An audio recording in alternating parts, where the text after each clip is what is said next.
यह सच है कि भारत की आत्मा उसके गांव में बसती है, परंतु भारत के गांव की आत्मा तो कृषि में ही बसती है। एकल यह अच्छी तरह समझता है।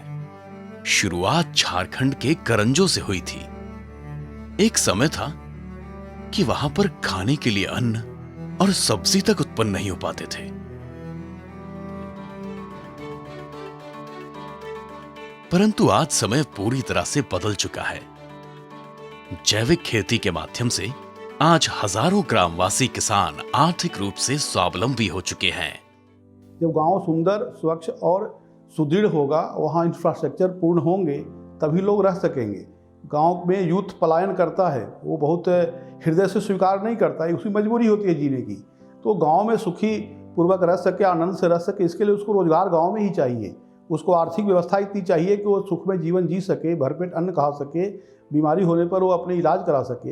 इन सब व्यवस्थाओं को देखते हुए हम लोगों ने यह समझा कि हम गांव में एक अस्थायी विकास की बात जब भी करते हों तो कृषि और पशुधन और जल तीनों को एक साथ जोड़ के ही करना पड़ेगा। इसमें से रास्ता यह निकला कि हम जैविक खेती पुनः शुरू करें।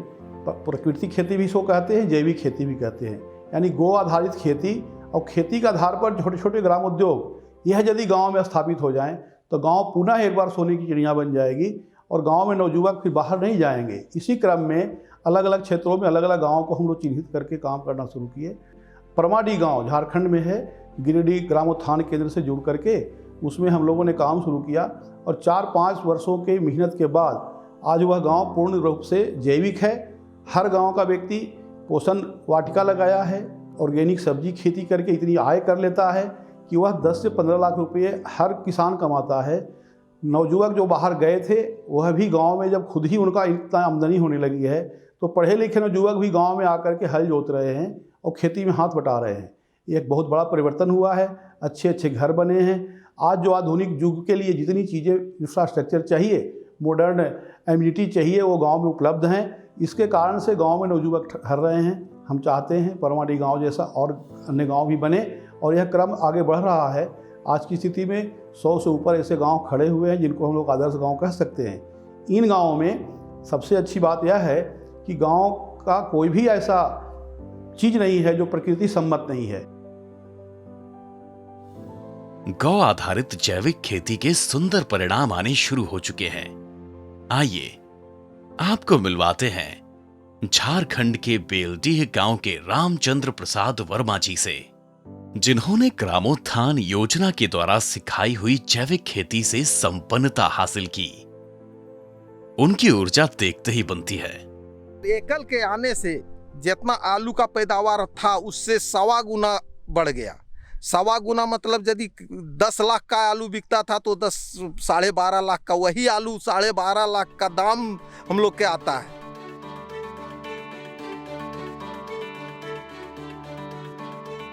पचासों हजार रुपया का खाद बर्बाद करते थे तब हमको होता था। और गोबर गाय को केवल उसी का अवशेष खिलाते। देखिए जो धान का बिचाली है खिला रहे हैं, धान का कुट्टी खिला रहे हैं, गेहूं का भूसी खिलाते हैं, चाहे तो चोकर वगैरह खिलाते हैं, तो उससे हो जाता है इसका भरण पोषण और हमको गोबर मिलता है शुद्ध खाद।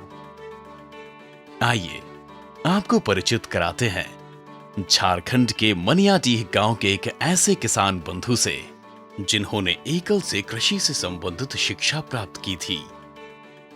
सबसे पहले तो अकल के लोग, जैसे हम खेती कर रहे थे यहाँ पहले से केमिकल वाला कर रहे थे खेती, फर्टिलाइजर डाल रहे थे, इंसेक्टिसाइड डाल रहे थे। तो अकल के लोग जैसे आए, मृत्युंजय भैया हैं, आतो अजीत भैया हैं, ये लोग आए और ये लोग बताए कि ऑर्गेनिक खेती करिए। बोल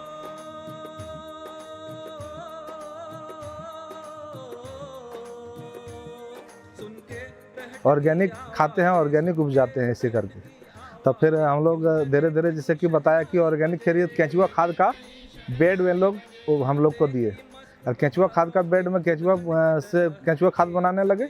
इसके बाद डालने लगे, उसका हम लोग रिजल्ट भी देखे कि काफ़ी अच्छा था उसका।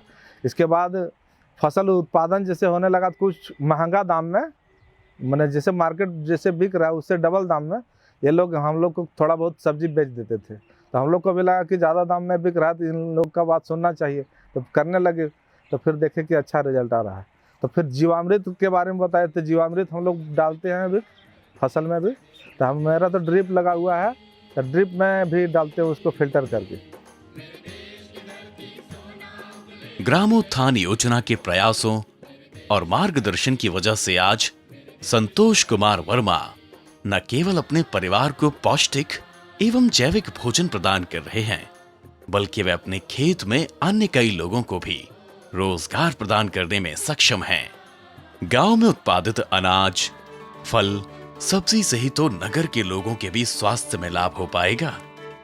तेजी से आगे बढ़ती हुई उनकी समृद्धि की यह अद्भुत यात्रा अब एक वास्तविकता है।